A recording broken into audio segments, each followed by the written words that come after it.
Hi hello எல்லாருக்கும் வணக்கம். நான் உங்கள் ஜெயன். நான் அப்படி ஸ்ட்ரீட்டில் வந்துக்கிட்டு இருந்தேன். அந்த ஒரு வீடியோ ஏர்வாடி தர்காவில் ஒரு வீடியோ எடுத்துகிட்டு அந்த ஏர்வாடிட்ட ஒரு காக்கா ஒரு ஷாப் போட்டிருந்தாரு. அந்த ஷாப்பில் என்னென்ன வெரைட்டிஸ் ஃபுட் இருக்குது அப்படின்னு நீங்கள் பாருங்கள். இது நம்மளோட தமிழரோட பாரம்பரிய உணவு. ஆனால் அதை நம்ம மறந்துடுறோம். ஆனால் அவர் அதை மறக்காமல் எப்படி சேல் பண்ணிவிட்டு என்னென்ன பண்ணுறாருன்னு நீங்கள் பாருங்கள். அதோட இதை மட்டும் காமிக்கிறீங்க பாருங்கள், என்னென்ன வெரைட்டி இருக்குது.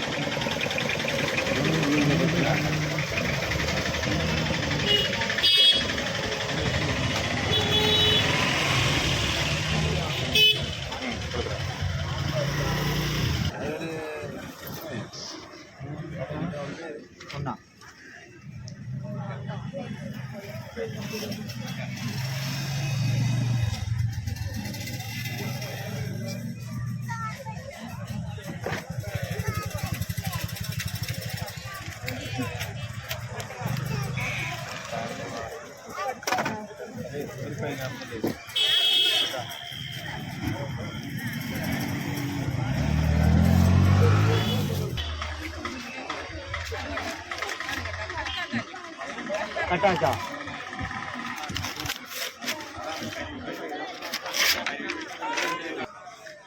வணக்கம்மா. நல்லா இருக்கான். இது நம்ம கடைங்களா? சரி சரி சரி. எல்லாமே இந்த இதெல்லாம் எங்கே வாங்குவீங்க? இதெல்லாம் பலசர கடையில் தான் வாங்குவோம். எல்லாம் வாங்கிட்டு காலையிலேருந்து ஆரம்பிச்சிருவீங்களோ? பழங்கள் விற்கிற இடத்துக்கு எல்லாம் வாங்குவோம். வாங்கி எல்லாம் ஒன்று சேர்த்து காலையில் 10 மணிலேருந்து ஆரம்பிப்போம். ஒவ்வொரு வேலையா இது எல்லாம் நல்லா சத்தான பொருளாக இருக்கு. சத்தான பொருள் எல்லாமே. என்னென்ன ஒவ்வொரு பயிர் வகையுமே மாசமா இருக்கிறவங்களுக்கு பிள்ளைகளுக்கு எல்லாத்துக்குமே கொடுக்கலாம். அது ரொம்ப சத்தானது. ஆனால் வார ஜனங்கள்லாம் பார்த்துட்டு அப்படியே ஒரு பார்வை பார்த்துட்டு அப்படி போவாங்க.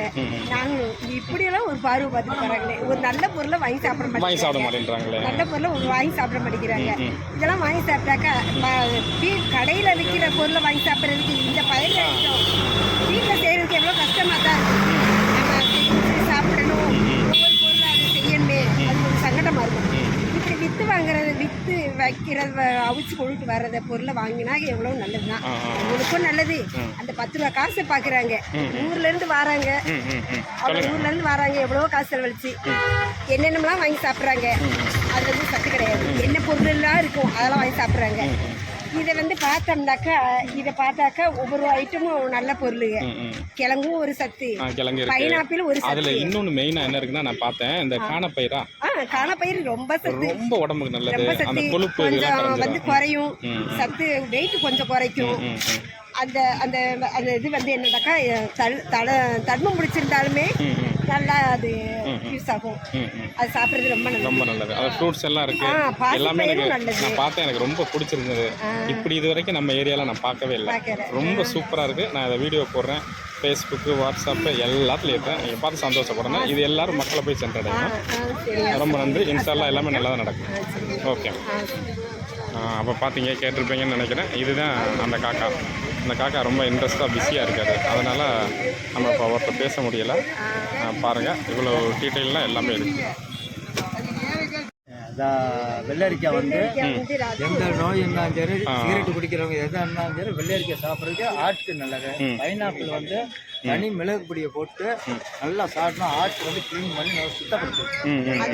கிழங்கு சோறு. இதில் வேற மாங்காய் இதோட இருக்குது. அது இது மொச்சை மீன் மக்கரை. சுகர் உள்ளவங்க கிழங்கு மரவள்ளிக்கிழங்கு. ஆமா, கல்ல சின்ன பிள்ளை 5 வயசுல இருந்து யார் வேணாலும் சாப்பிடலாம். ஆனா இது கொழுப்பு சத்து இல்ல, கொழுப்பு இல்லாதவங்க கொழுப்பு வேற. கொழுப்பு உள்ளவங்க அதிகமா சாப்பிடக்கூடாது. அது பீன்ஸ், அந்த பட்டாணி. இது பச்சை பயிறு. ஓகே. இது எல்லாம் ஃப்ரூட்ஸோட மிக்ஸ். பைனாப்பிள், கொய்யாப்பழம் மிக்சிங். இது கொண்டக்கடலை. கொண்டக்கடலை, கருப்பு கொண்டக்கடலை, வெள்ளை கொண்டக்கடலை. இது என்னங்க டிஃபரெண்டா இருக்கு? அவளும் நல்ல சத்து உள்ள பொருள். தேங்காய் பால், தேங்காய் பூ இதெல்லாம் சேர்த்தா அது ஒரு சத்து தான். Okay okay. சரி, உங்களுக்கு சந்திச்சதுல ரொம்ப சந்தோஷம். நன்றிம்மா. இதுதான் நான் எல்லாத்தையும் மொத்தமாக வாங்கின அந்த இதோட இது. நான் எல்லா வீடியோவும் போட்டிருக்கேன், இதையும் பாருங்கள். இதை நான் சாப்பிட்டா நீங்களும் சாப்பிட்டது மாதிரி நினச்சிக்கோங்க. எல்லா வெரைட்டியும் இதுக்குள்ளேயே இருக்குது. இதோடு சேர்த்து அவங்க கொஞ்சம் மசாலா சால்ட்டு மிக்ஸ் பண்ணி அதுவும் கொடுத்தாங்க. நீங்கள் எல்லாரும் போய் அந்த கடையில் போய் சாப்பிட்ணும். அவங்கள வந்து அவங்களே வாழ வைக்கணும். எல்லாரும் அவங்க இவ்வளோ கஷ்டப்பட்டு கொடுக்குறத நம்ம வரவேற்கணும்.